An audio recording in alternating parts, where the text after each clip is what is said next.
Welcome back as we go from our small intestine into our large intestine. So even though I said I welcomed you to the grand finale of digestion, I was referring to the action of the gut flora getting our nutrients into the blood. So when I say the grand finale of digestion, the main purpose of digestion is to break down the nutrients in our food so they can get into the blood. Leviticus 17:11 states that the life of the flesh is in the blood. And as you can see, it's quite a process that changes the food on our plate to microscopic little substances that get absorbed into our blood. So to make sure our blood is getting the nutrients it needs, we not only need to be eating nourishing food, organic if at all possible, but we also need to be mindful of what's happening in our gut so that it can be broken down to the substances that our blood needs. You can actually have someone that's not eating well, but they're such a happy fellow and they've never had antibiotics, they can be getting more nutrients into their body than someone who's eating organic, growing their own food, stressed out all the time and not realizing that the drinking with the meals is not good, and they've listened to what they are told when they're a diabetic. What are they told when they're a diabetic? Eat all day long. They can be getting less nutrients into their bloodstream. So it's not just the food, and the food is important, absolutely, but it's also digestion.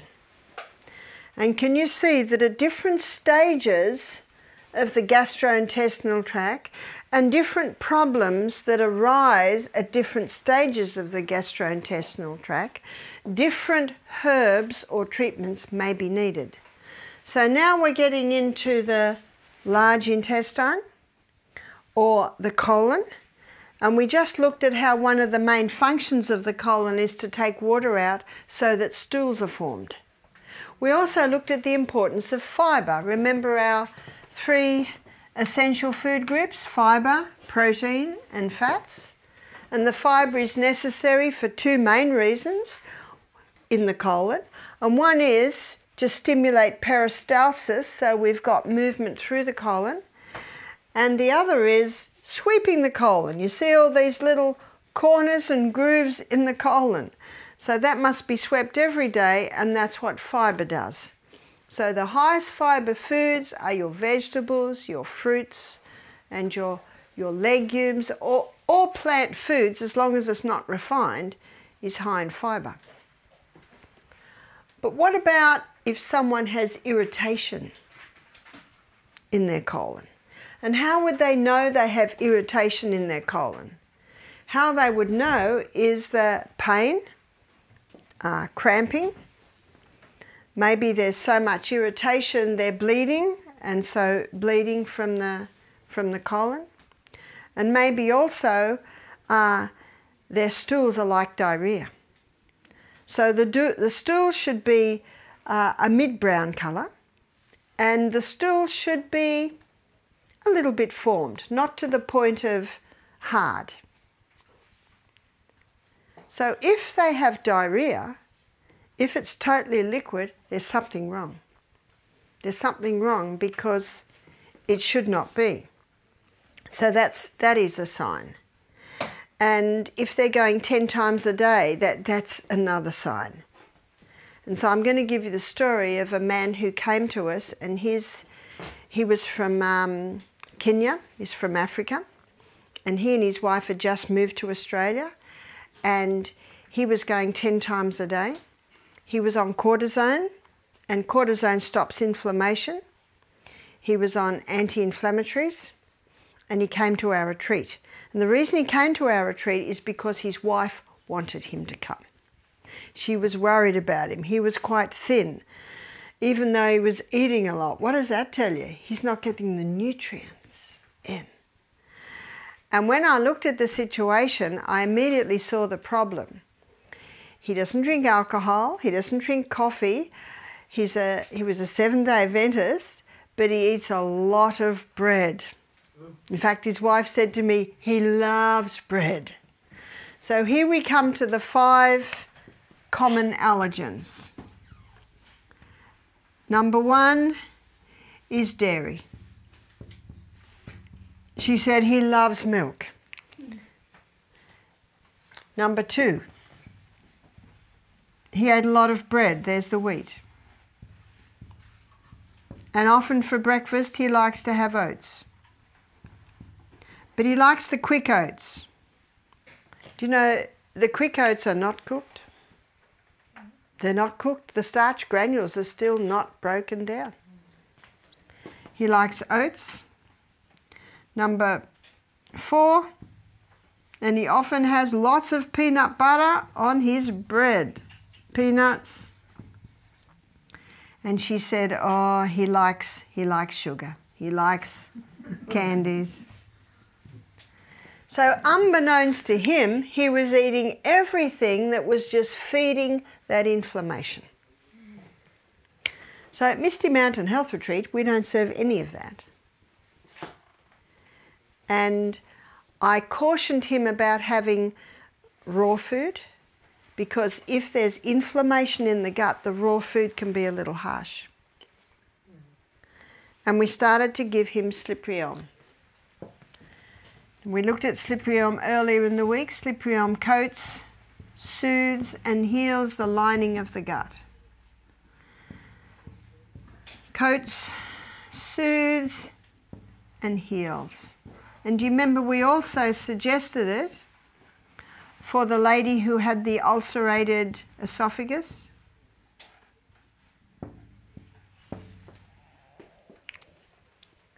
It's very soothing. And remember, it has a growth stimulant, which means it's going to stimulate rapid healing in those areas. The cells that line the gastrointestinal tract, they're remed every 3 to 5 days. So if you give it the right conditions, you should start to get responses quite quickly. Do you hear what I said? Not healing straight away, responses. What are the responses? This man had cramping, he had bleeding from the colon, and he had diarrhea 10 times a day. So they're the symptoms that we're going to calm down, yes? About the oats, can a regular person eat them? I mean, are they... Can a regular person eat them? Well, their body will quickly tell them. If their body's working perfectly well and they're eating oats, they're probably okay. Yeah? What about gluten-free oats? No difference. Remember, the oats are very high in lectins. And do you remember the lectins? If the gut flora is not working well, the inflammation can get into the... But if they're prepared in a better way... If they're prepared in a better way, the gut flora as well, the person doesn't have any inflammation in their body, they possibly are okay. Remember, you watch for the response. The amount of people that tell me they have bloating all morning. What do they have for breakfast? Oats. Raw oats are indigestible. And how many people have a granola made with the raw oats? So what I say to people is try this for breakfast for a week. See what happens. Bible says in 1 Thessalonians 5:21, prove all things. Hold fast to that which is good. My sons, my 3 sons, their favourite breakfast is oats. And they eat it every morning. And it works well with them. And you know what I say? Great. If it works well, do it. But at the health retreat, you will get a lot of people with compromised health conditions. And whenever you've got a state of irritable bowel, Crohn's disease, colitis, they are all inflammation of the last part. Could be some inflammation in the small and large. Now, do you remember the mix we looked at the other day? And I did it for this man because he was quite a severe case. So we called it gut repair. And this gut repair is very effective in any area in the gut. And when you're mixing it up in a jar, it's 8 parts slippery elm, 1 part myrrh. Does anyone remember the other part? Golden seal. King of tonics to all mucous membranes. So what we did with that, and how you mix this, is 1 teaspoon of the powder to, you can try it, it may be, 3/4 of a cup of hot water. And mix it very well or it'll go lumpy. And what we did to this man, we gave it to him 4 times a day. We gave it to him in the morning, we gave it to him in the middle of the day, we gave him at night when we serve our guests broth, and just before he went to bed. So the next day I said to him, "How are things?" Because with a Kenyan man, it's very private about this area of the body. So and as a woman, I wanted to respect his privacy there. So I said, "How's everything going?" And he'd say, "Good." Now, Monday, Tuesday at Misty Mountain Health Retreat are juicing days. And I wanted to keep a close eye on him. He was having the gut repair, and I thought the juices would be good because he would absorb a lot of nutrients, but I wanted to be sure that it didn't irritate. So when he had a big smile on his face and he said, "Good." And I also went a little bit further and said, "How many times?" He said, 4. And I could tell he wanted me to just leave it there, which I did. So Monday, Tuesday went very well. So Wednesday, I broached the subject a little bit more, and he was willing to talk to me a little bit more about these private areas because he was feeling so good. I said, "Are you having any cramping?" He said, "No." I said, "Are you losing any blood from the colon?" "No." I said, "So how are things?" He'd say, "Good." That's all he would say, "Good." So on Wednesday I said, "How many times?" 4. And then he'd walk away because that's all he wanted to talk about. And I respect that. That's all I needed to hear. So Thursday, see, he's had a day of eating Wednesday, so now we're up to Thursday. "How are things?" "Good." "This is all well?" "Yes." And at the end of Thursday, "How many times?" 3. Praise God. How quickly is that? So what we had to do, remember, in case of sickness, ascertain the cause. Did these foods cause it? Often it can be a whole lot of different things that may cause it.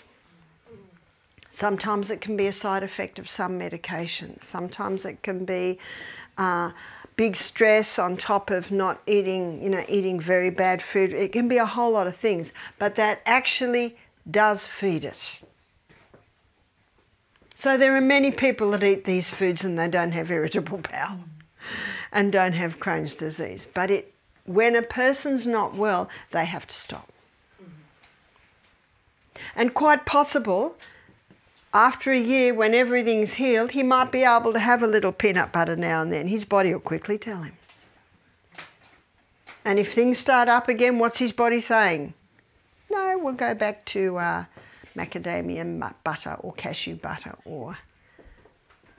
Yeah, very quickly. So that's what you're teaching it. I find a very hard thing to teach people is to take responsibility and assess for themselves. Because a lot of people aren't used to reading their bodies or listening to their bodies.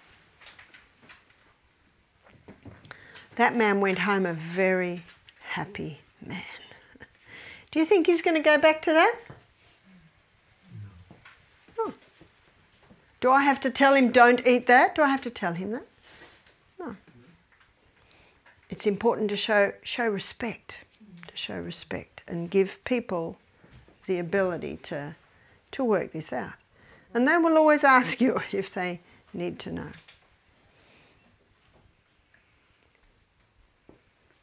once the bleeding stops, once the cramping stops, once the stools start to be formed, that is his sign that he can start to reduce his medication. You see that? So cortisone, remember, prednisones, they have to be taken off very slowly. And that's what he started to do. And I think it's our responsibility to prove to our doctor that we can do it. Because every good doctor just wants you to be healed. And what you'll find is that when you say to them, I'm not bleeding anymore, I'm not cramping anymore, and my stools are formed, the doctor will say, well, I think we can start reducing your medication. Some people do it themselves, some people work with their doctors. It's whatever the person is comfortable to do. And we have seen that many, many times. I'll give you another story. We had a man attend our program, and this man was about 40. So this man that I'm telling you the story about, he was retired, and he was probably 68, 69. I said, what is your reason for coming? Remember, I always ask, what is your reason for coming to our retreat? He said, I'm here because of my wife. Oh. So I did he did the health questionnaire, and I noted that he was on medication. I said, what's your medication for? He said, I'm on cortisone and I'm on anti-inflammatories because he said, my doctor says I've got irritable bowel. We've always called it Crohn's disease, but he said it's worse now. And he said, the doctor has just told me he can do no more for me. He was on about 15 milligrams of cortisone a day. I said, oh. I said, tell me what you eat. He said, well, at breakfast I have toast, margarine, because he's believed the information that margarine's better than butter. I think he thought he would really impress me. And he said, I have a cup of coffee.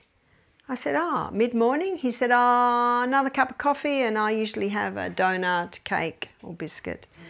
And for lunch, he said, lunch I usually have sandwiches, ham and cheese, tomato and coffee. No comment, no comment.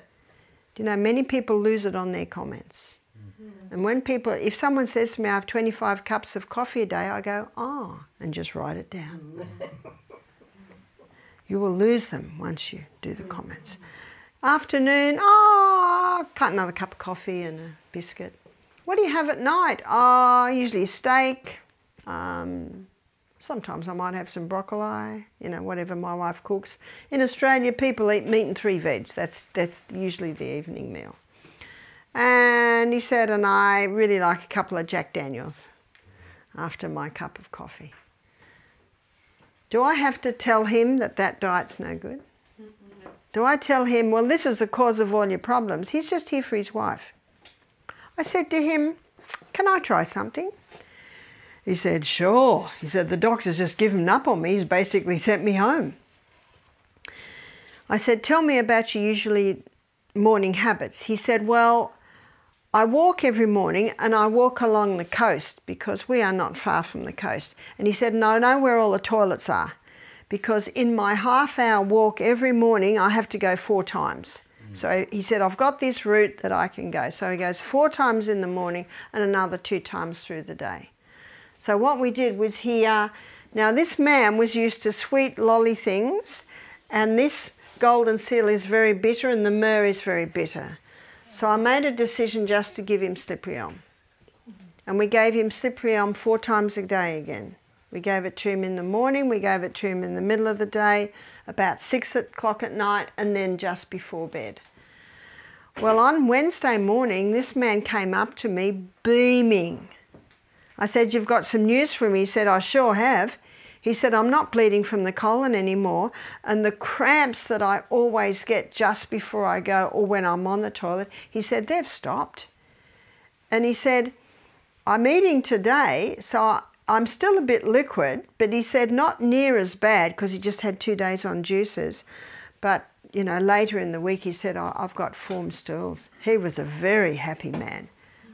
On the last day, now this is Sunday, we always have breakfast with the guests on the last day, and the guests are just coming in from their morning walk. He ran up to me and he said, I just went on a walk and I haven't gone. Remember, he goes 4 times on his morning walk. Do I have to tell him to change his diet? No, and that's the beauty of the health retreat. People experience it. People see what to eat. Now, because he was going so well on the Thursday, he made a decision to stop his anti-inflammatories. And I said to him, it's great to try it here because we're here. So what would happen if he started going too much? Got a choice then. You can go back on maybe half-dose anti-inflammatories, or you just increase this. This can be taken hourly. But no reaction. So by the time he went home, he had reduced, I think he dropped his cortisone by 5 milligrams. And he'd stopped all his anti-inflammatories. And what had his doctor told him? I can do no more for you. And yet this man hadn't even come to the health retreat for help. But I always ask permission, can I try something? I had one man, now he didn't want to try anything, thank you very much. But after the first, he was there because his wife wanted him to come, and she'd paid the whole amount before they came, so he had to come. We usually ask for a down payment of $500, and what that's done, it makes people come. Because you might have 6 rooms, you've got 6 people book in, and 2 don't turn up. You see, you've lost that. But if they have a, you know, I think, I'm not sure how much our guests pay now, but I know it was $2,500. I think it's $3,000 now for the week. So they, and we'll talk about this more, especially starting tomorrow, and on Wednesday we'll be going over starting the health retreat in more detail. But our rooms are state of the art. They're like a fine hotel. So, you know, you can charge a lot when you've got that sort of accommodation. And so we find that when they pay a down payment, they come because we say it's non-refundable. You know, if something really bad happened, they can place it to another program. But that causes everyone to come. And then they pay the rest when they arrive. Well, this lady was very wise. She paid the whole amount for both of them 2 weeks before they came. So he had to come because she'd paid the money. So he was not interested. He said, I'm very happy with my medication, thank you. After the first lecture, he came straight up to me and he said, that makes sense. He said, I'm actually willing to let you try some things on me. So the Proverbs 14 verse 6, knowledge is easy to him that understands. And remember, the basis of freedom is the ability to choose. So you respect every decision. So I find that is incredibly effective. Now, as the stools start to form, as the medication's dropped, then it can ease back on the gut repair. Maybe just take it before breakfast and before at night. Now, if the stools start to go a bit more liquid, you just increase it again. I even had a man walking around with a jar of this in his hand. He was 35 and he'd had terrible irritable bowel for years. And he just said, I'll love this. He said, I'll love this herb. Because of what it had done for him. Because the bleeding had stopped, the cramping had stopped. And just the simple herbs. So that's what you can do for irritable bowel, for Crohn's disease, for any irritation in the gut. Well, what about, on the other hand, constipation? Dr. Kellogg said 1 bowel movement a day is constipation. Now, if you say that to your guests, you might upset a few people. That's why I say, Dr. Kellogg said.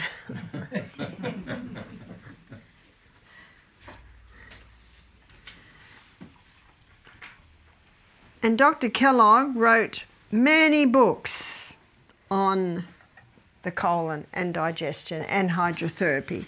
In fact, he wrote a very interesting book called The Itinerary of a Breakfast. And in that book, he does what I'm doing now, although he doesn't do it in quite as much detail. So what do you do if a person's constipated?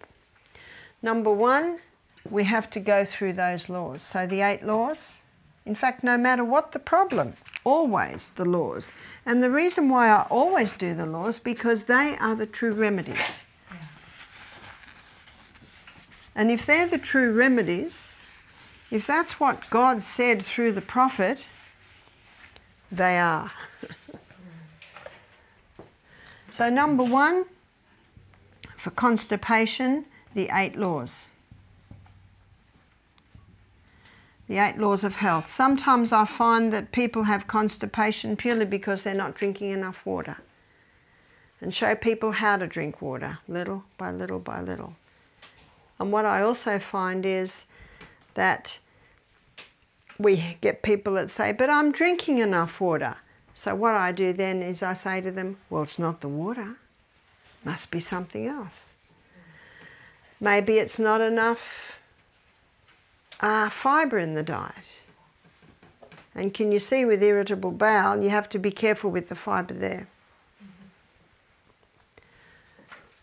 In fact, in severe cases of diarrhea, sometimes it's just vegetables and white rice. Remember, it's inflamed in there and the vegetables are the safest in there. It could be that they're not having the salt with their water. A lot of people, and we're going to look at that tomorrow in more detail. I'll give you the whole salt story tomorrow. And also exercise, moving the colon.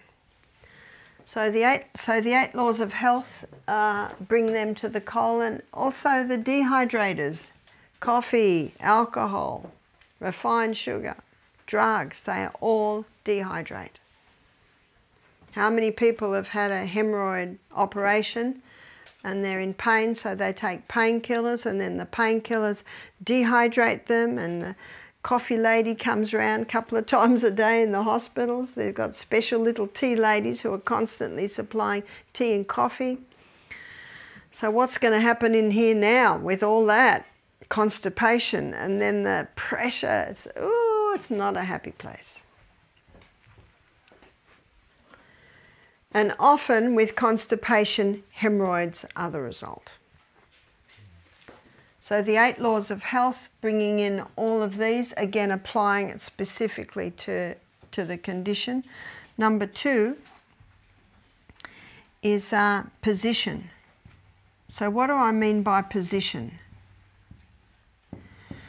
Well, when a person is sitting on the throne, here's the throne.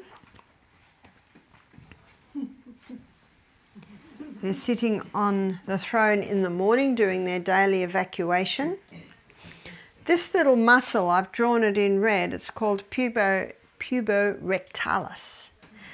And it's designed to hold up the last part of the colon.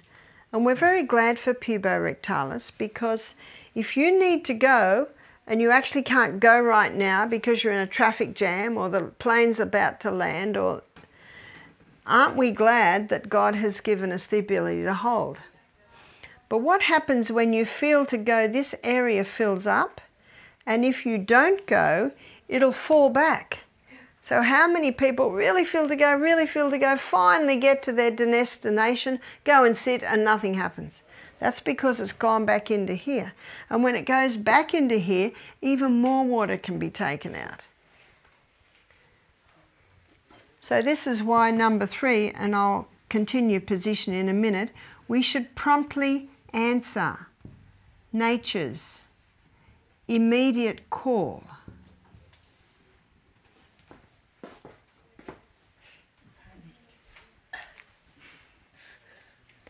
Now, it's not the odd day you might not be able to go because you're in a traffic jam. So it's not the odd day you do it or the odd day you don't. It's your habitual daily tendency. So the colon can cope with you holding now and then. Plane's about to land, you can't go. But many people use that ability to hold on every day. Every day. And that ends up putting a lot of pressure on this area. And yesterday we talked about constipation can be a factor in varicose veins, putting pressure on the lower parts. Puts a lot of pressure on here to the point something's got to give, and that person can have internal or external hemorrhoids, which are very painful.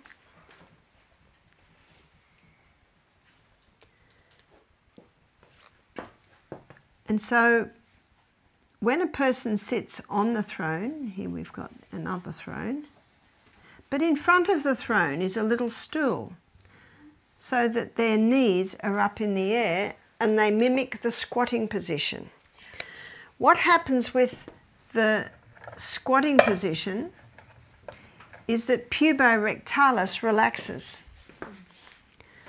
And when puborectalis relaxes, then the colon opens and the person can pass the contents with much greater ease. So basically it opens like this and the contents can pass with much greater ease.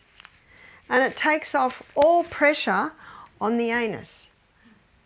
Now if the person sitting here has just read of Dr. Kellogg saying 3 intakes of food a day should mean 3 evacuations, and they decide to help things along a bit with some pressure, that's the worst thing you can do. You never do that. Never do that. All it does is put pressure on there, weakens the opening to the point of hemorrhoids, internal and external, can develop. So how do you get things moving? Well, the quickest way to get things moving if a person hasn't been for a couple of days is an enema. And all an enema is a 1.5 cups of water. You insert the tube and the water just goes in by gravity. When the water goes in, it mixes with the contents, softens it, and the person sits and goes. That's the quickest way to start things moving.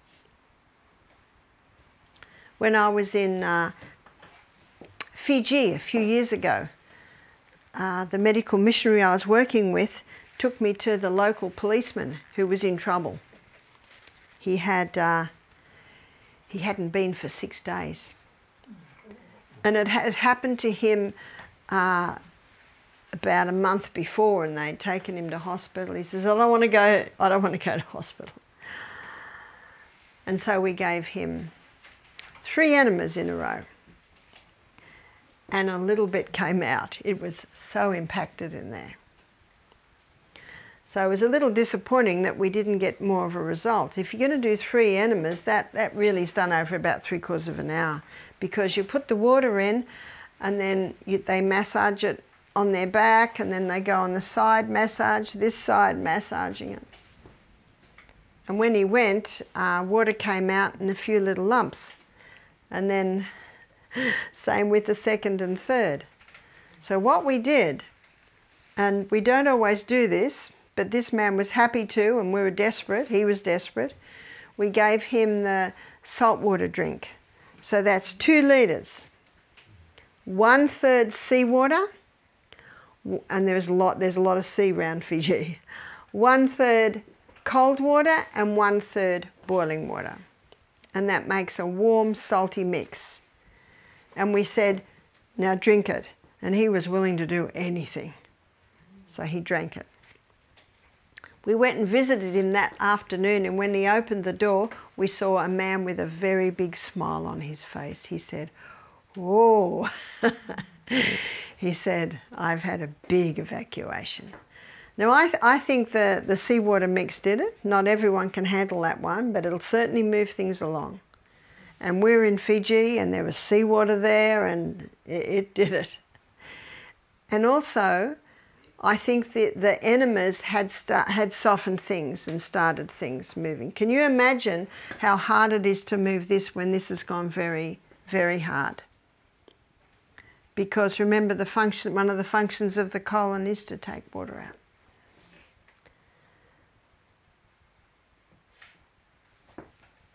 So in Australia, you can buy a stool that wraps around the toilet called Squatty Potty. You might be able to buy them here. I know you can. Good, yes. Good. I know in America and Australia. And they're becoming very popular.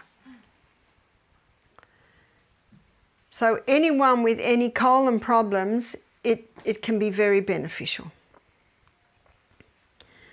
If someone has hemorrhoids, it's a contributing factor to healing the hemorrhoids because you're taking all pressure off the anus.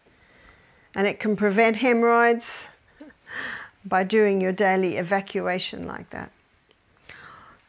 Or you can just go to those, I know in Australia, I'm sure you've got them here, they're like dollar shops. They're like, one's called Crazy Clark's, you know, cheap shops where everything in there's $1. But my friend says no one ever spends $1. Lots of little knickknacks, and often you can get little plastic stools for a couple of dollars. So you know that can certainly work.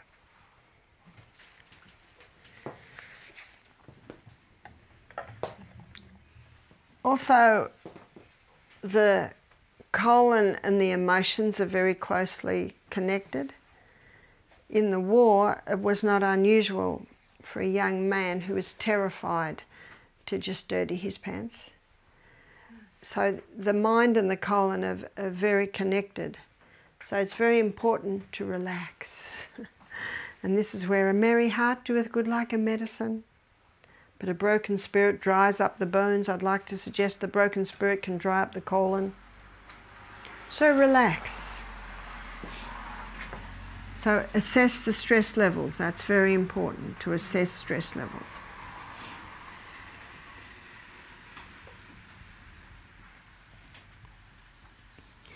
We have a herb mix that we use to stimulate the colon.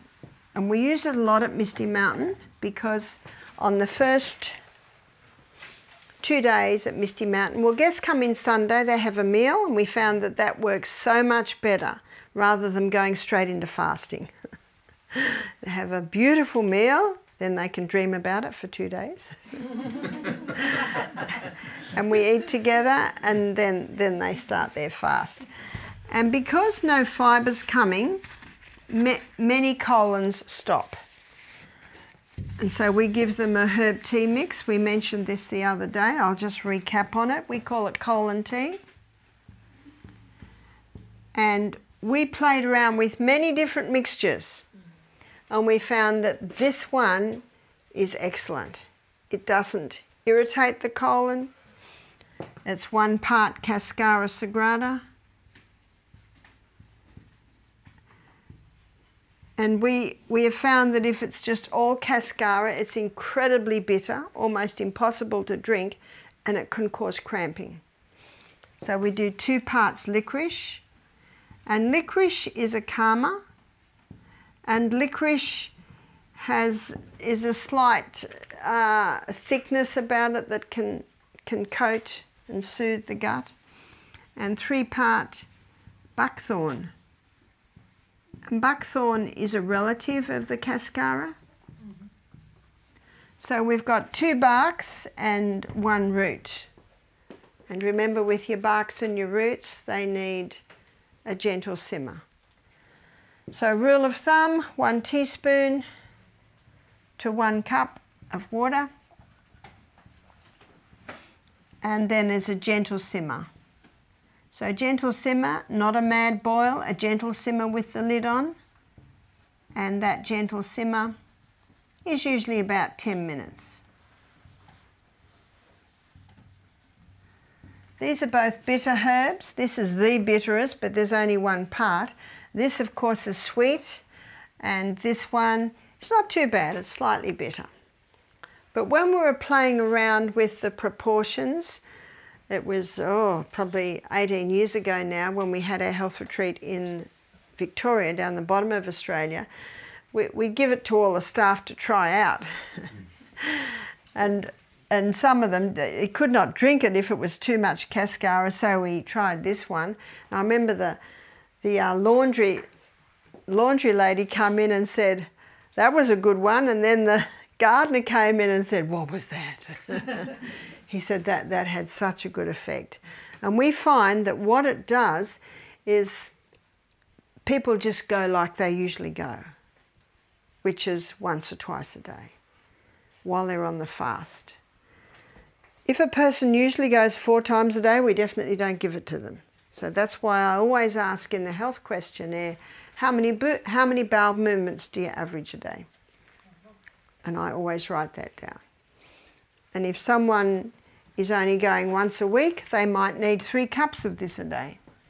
If someone's going once a day, we find about half a cup every evening's just right. So you feel your way with it. You're definitely looking for the response to know how much the next night. So Monday night, the guests usually are asked by the staff, just personally, because it's a very private thing, do you need colon tea tonight? And they might say, well, I don't know. And then the staff might say, well, have you been today? Yes, I did go once. And then the staff might say, well, I suggest that you have another half cup because you're not having any fibre. And if you had half a cup last night and went once today, that's what the tea's doing for you. Some people don't need it, so you feel your way with that. And and very occasionally we assess wrong and someone starts going 10 times, then we quickly come in with the Slippery-On. And if one dose doesn't do it, we give another dose in half an hour, then we give another dose. Yes? I saw in the notes that you had mentioned castor oil for constipation earlier. That's right. How was it that worked? That's right. So we'll look at a few other things that you can do for constipation. The castor oil pack on the abdomen, that can help with constipation, but it also can help with irritable bowel. Remember what the castor oil does. It penetrates very deep, and wherever it penetrates, it breaks up lumps, bumps, congestion, adhesion. It cleanses the area. And so if someone has constipation, that sometimes is enough to start moving things along. If someone has irritable bowel, it can help to cleanse and soothe the area from the outside. And remember, the castor oil compress is not absorbing anything out of you. So it doesn't have to be discarded. It's just a vehicle to hold the oil to go into you. And it penetrates deeper than any other oil. So no matter what the problem, whether it's constipation or diarrhea, the castor oil compress can be very helpful. I do never suggest that it's taken by mouth. It can be quite irritating in the gut, but an old remedy in Australia was to take it by mouth. And another, I think this is a bit of an old wives' tale, but they say if a woman's late in pregnancy, you know, she was due 2 weeks ago and she still hasn't gone into labour, to take castor oil, but I've never known anyone that it started labour with. So how often would they wear it? Overnight. If they don't want to wear it overnight, they could just slip it down their clothes through the day. Their clothes can hold it in place. At least 5 hours a day. Might have a break of a couple of days every week. Leave it up to the person. And every time they apply it, the castor oil compress, they might need to put a little bit more oil on.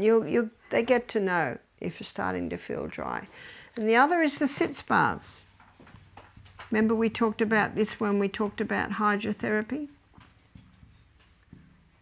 That's not always possible. It's a little bit hard if a person is large, but if a person is slender and can find a bath that they can fit in, and that's 3 minutes hot, 30 seconds cold, 3 times.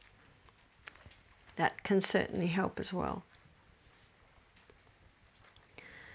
So we find that people respond very quickly when the laws are implemented, the herbs are taken, the compress and the sitz baths, they respond very quickly. So you would use castor oil also for irritable bowel syndrome? That's right, yeah. We had a guest, she said to me, my husband's a doctor. I was diagnosed with irritable bowel. I did not like what he was suggesting. So she said, I heard about castor oil compresses and I just wore castor oil compresses every day. And she said, I conquered my irritable bowel with the castor oil compresses. I thought that was a good story. What about hemorrhoids? The big H. The sitz baths, very good for that. And I'm going to give you a couple of recipes for suppositories.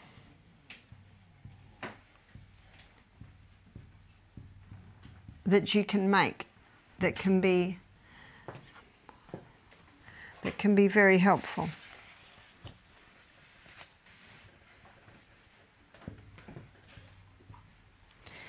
One is you can, if you've got aloe vera, you can cut a strip of aloe vera about the size of your little finger and freeze it. So we have little containers in our freezer of these frozen suppositories. The cold can be very, very nice on the hemorrhoids, causing them to shrink up a little bit, and the aloe vera coats and soothes the whole area. So one suppository is aloe vera.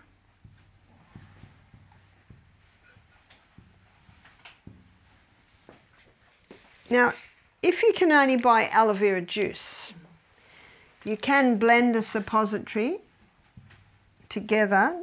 You can make one by the aloe juice and slippery elm. And you can imagine that as it melts, that's very soothing for the area.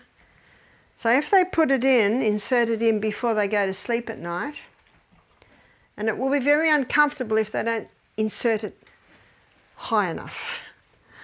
So when they insert it, you want them to insert it till their finger is right in, so that it's right inside. If it's just at the opening, that would be very uncomfortable. So you can blend these two together, and what we usually do, so that'll be a little bit liquidy. Mind you, the slippery elm will put a little bit of form to it. We get a glove, a surgical glove, and we pour it into the fingers of the surgical glove. And we tie off the tops of the surgical gloves. You know, in most freezers you've got like wire trays. We just sort of sit it in there so they're hanging like that as they freeze. Once they're frozen, then you can cut them and you can store them into a little container. And the third one is just castor oil.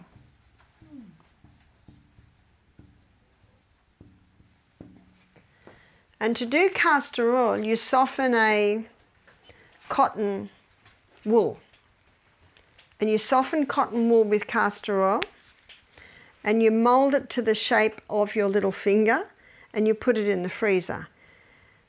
And I'm just warning you, it takes 3 days to freeze. The castor oil compress takes 3 days to freeze. But obviously they all have to be frozen to be able to insert them in. So they can all be very helpful in the area of hemorrhoids. Again, position's important, so making sure they have their knees up, making sure they're having a nice fibrous diet. It's not uncommon for people to develop hemorrhoids as a result of constipation, so you check that the bowels are moving regularly as well. So at Misty Mountain Health Retreat, our fridge and freezer in our health centre has quite a nice little collection of frozen suppositories. And what we do is we just give them to the people. Well, we basically say they're there, so if you want to use them. And we had a lady recently who had cancer in the last part of her colon, and we said to try it, and she said it brought her so much relief. We knew that the suppository could go in because, you know, she was having bowel movements, which means there was an opening that it was coming out. So, because what they had said to her, they wanted to cut out the whole of the last colon and just give her a colostomy bag. So she decided not to do that and come to our retreat. I can't tell you the end of the story because I don't know. That was only probably about 3 months before I left home. Yes? What does it look like for a person who has, I'm not sure, is it part of the stomach or the colon where people do surgery who are overweight and they want to lose weight? Yeah, yeah. What they do with that is they staple off part of the stomach. So they've only got a very small stomach. So they can only eat a tiny little bit. And how does that function with the hydrochloric acid? It's very hard. It's very hard. In fact, one lady we know, she'd had it done and she got to the point where everything just came up. And she could only have a few mouthfuls at a time. She lost weight purely because food wasn't going in. And then and she's very, very large. And then she went on a cruise. And she ate a lot of chocolates and put all the weight back on. She could only eat little bits. Very sad story because that lady had a heart attack and died about a year after that.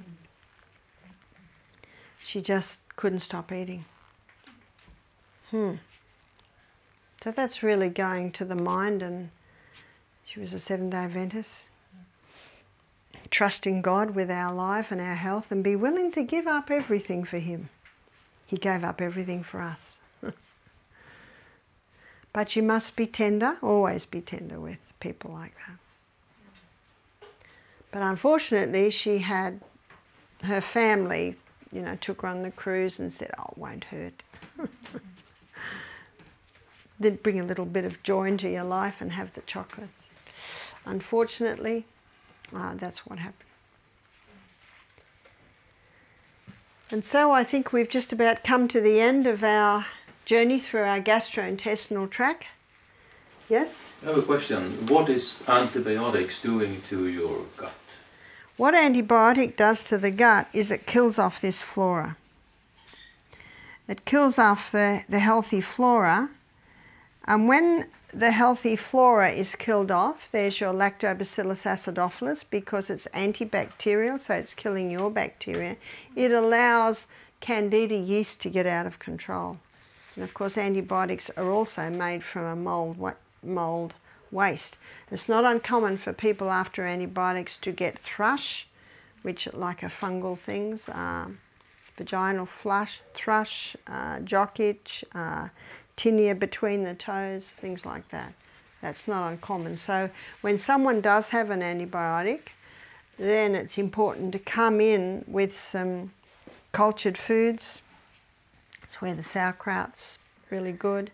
Yogurt's really good. You can make yogurt out of coconut milk, soy milks. And you might have heard of prebiotics. They talk about you must take prebiotics as well as probiotics. Well, all prebiotic is vegetable fibre. So when someone has the yeast presence from the antibiotics, then the antifungal type foods, getting the sweets right down, lots of vegetables. Lots of vegetables, yeah? And how does the process of the probiotics or the culture that we have in the food when we're making cultured foods, how does that process compare to the bacteria doing is it similar in the gut? Yeah, because it's lactobacillus in here, and it's lactobacillus that works in your cultured foods. Is it like pretty much the same, yeah, the process in the gut and the food? Yeah, it is.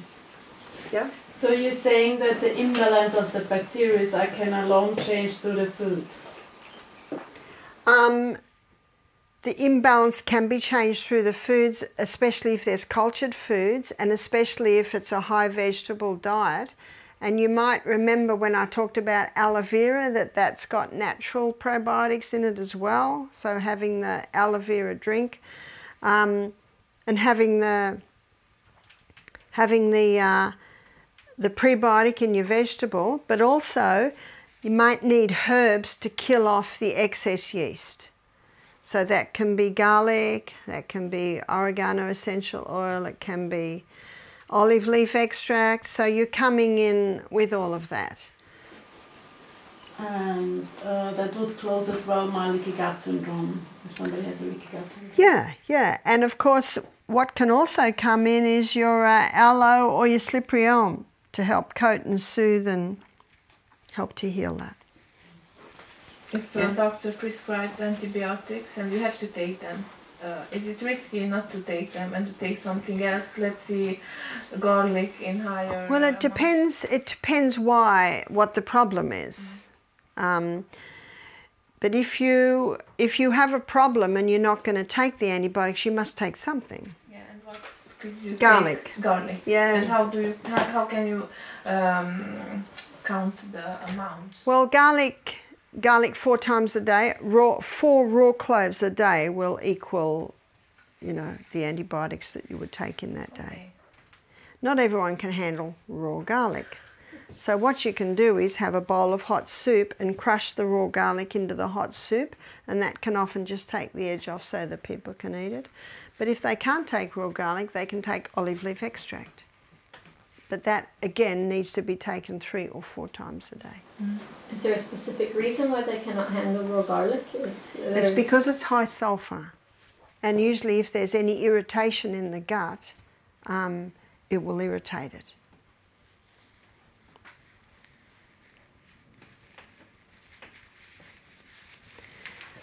I was looking at a study, I saw this in the newspaper, 100 people had the flu. 50 took antibiotics and 50 didn't, and they all got better. Did you hear that? Yeah. They all got better.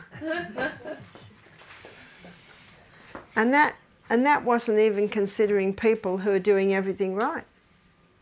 Because the body can heal itself. What would you recommend for tick bites? For tick bites, charcoal.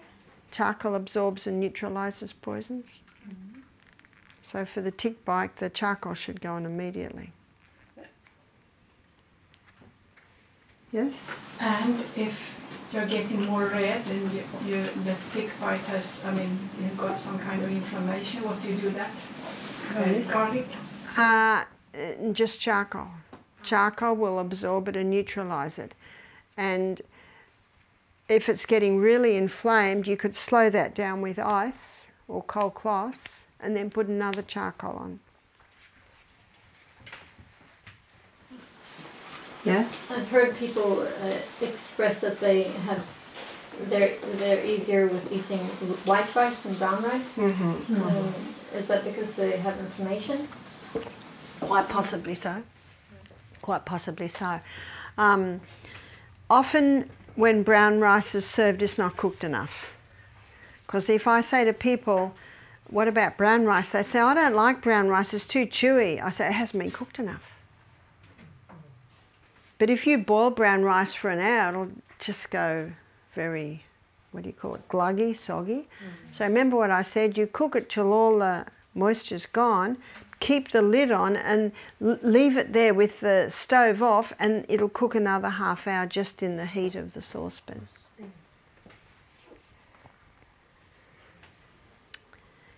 Any more questions before we sign off? Yes? I have 2 more. Yeah? We were talking about menu planning yesterday.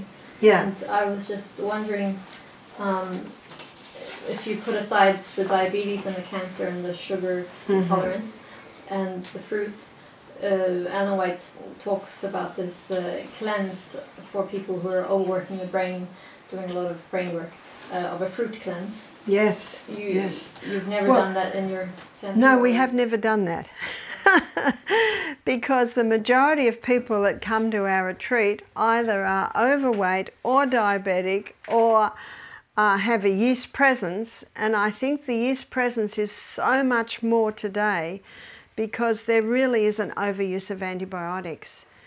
And I was in a doctor's surgery about 3 years ago because my ears got blocked up because I was duck diving in the sea in Fiji and I wanted the doctor to look in. And there on the counter was, you know, the World Health Organization's biggest health risk today is overuse of antibiotics. Because what's happening is people are having so many antibiotics that when it comes time that maybe they have a very serious infection, it's not doing it. I believe antibiotics should be kept as life-saving. And when you nip things in the bud, you know, I told you that saying we have, deal with it as soon as it happens. It stops it developing really bad. So, you know, there's a lot of antibiotic use which is putting yeast into people. Yes? Yeah, she's not too. No, this research that refers to, I think it's 5% of, it was an American population, that's somehow, because of genes, the good genes, they can do anything, eat anything, and they have no health problems, and they live a long time. It's like research shows this. Have you seen this, or have you? I have seen it. We had a guy do our program who, he laughed a lot, he was a chronic smoker, and there was no real health problems. But he got to 50 and he realised he couldn't do it much longer. And that's what I said to him. Your mother must have done everything right. I think you've got strong genes, but it still is having an effect. And he laughed. And he threw his cigarettes in the fire. But I think, yeah, he had strong genes, but you cannot damage the body and have no effect. You know, that defies reason. So they might, and how many people do you meet that have got away with a terrible lifestyle for 40 years and then it starts to catch up on them? It does, you know, you can't keep hitting a tree and not sustain some damage. It's the same with the body. Yes? I'm mentioning again the topic about candida. So you say in candida you see when they have a thrush, but not every time somebody has a candida intestinal he will gonna have a thrush outside, or? That's right, that's How right. do you know that he has a candida? Usually the tongue's the best guide, and remember there are dozens of different species of candida. And candida is a naturally occurring yeast in our gut. But if our lactobacillus acidophilus and all the other great bacteria that come from that are in the right amounts, candida's under control. But when it's killed off with the antibiotics or the refined sugars or the stressors or other drugs, that's when they can get out of control. So there can be slightly different species and they can manifest themselves in different ways in different bodies. So the tongue is a good guide, and the tongue should be pink from the tip to the back. If you can scrape off the white, it's waste, but if those fungus buds, which is what the white at the back of the tongue is, if they are there, that's a sign there is yeast in the body. So you see that often on the tongue? Yeah. Is it not also skin problems?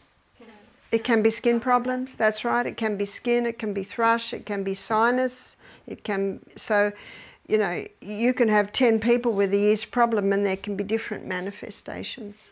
Because I tested in the stool and it's not that often. I mean, I look at the tongue and I don't see that often on the tongue.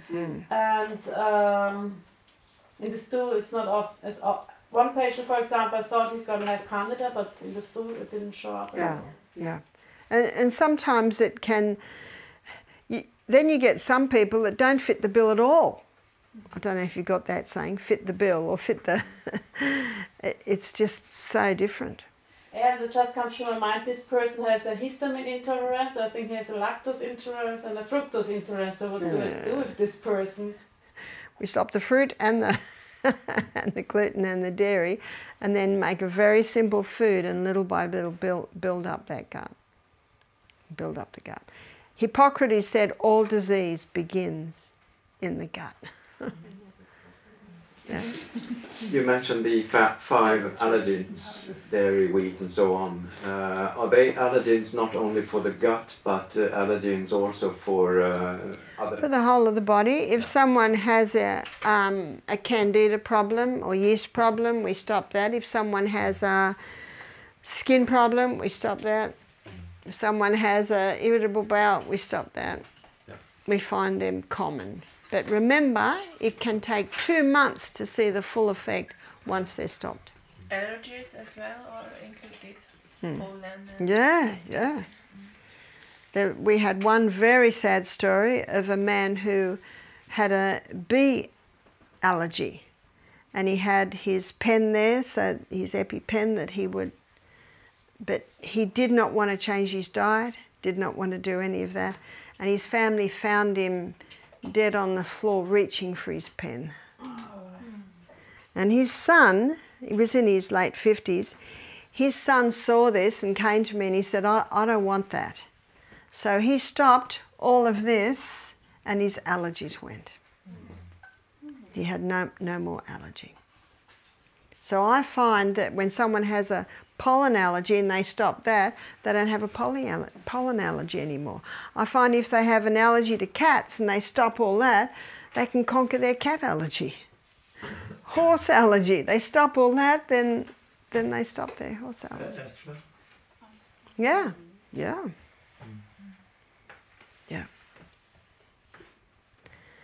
So it's worth trying.